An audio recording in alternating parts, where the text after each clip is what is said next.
నేను మీ మధ్య నుండి రోగము తొలగించేదనని వాక్య భాగంలో ఉంది. వాక్య భాగంలో ఈ విధంగా రాయబడినప్పుడు యాకోబు భక్తుడు ఒక మాట చెప్పాడు.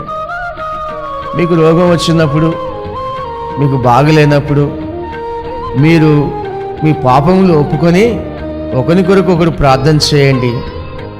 నీతిమంతుని ప్రార్థన మనోపూర్వకమైనదై బహు శక్తిగలదై ఉంటుంది.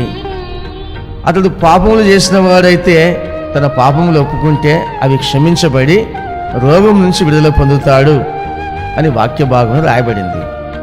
నా ప్రియమైన సహోదరులారా, దేవుడు మనిషికి మంచి మనుగడని ఇవ్వడానికి, మంచి జీవితాన్ని ఇవ్వడానికి ఆయన వాక్యాలని బోధించాడు.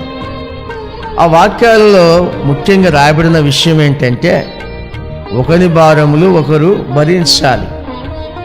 గళితులకు రాసిన పత్రిక 6:2 వాక్యంలో ఒకని భారములు ఒకడు భరించి ఇలాగూ క్రీస్తు నియమమును పూర్తిగా నెరవేర్చుడి.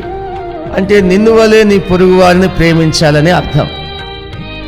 గళితులకు రాసిన పత్రిక 5వ అధ్యాయం 14వ వాక్యంలో రాయబడిన మాట ఏంటంటే ధర్మశాస్త్రం అంతయు నిన్ను వలె నీ పొరుగు వారిని ప్రేమించుము అను ఒక్క మాటలో సంపూర్ణమై ఉన్నది.